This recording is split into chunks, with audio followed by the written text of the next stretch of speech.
We're back to learning HTML, and this time I'm going to show you the section tag.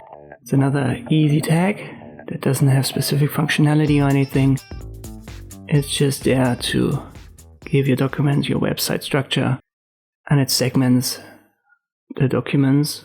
So for example, you would want to use it like this: opening and closing tags, and inside you'll nest certain information, let's say a heading and maybe a paragraph.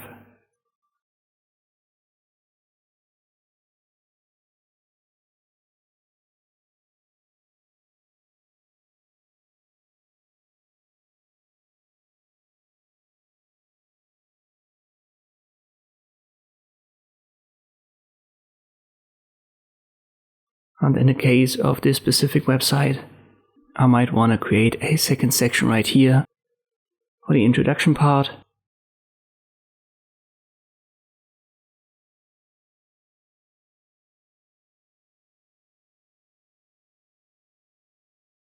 And the closing tag needs to come after my first paragraph right here. If I save it and refresh it in the browser, you can see there is no specific format added. You usually want to do that by using, let's say, ID selectors.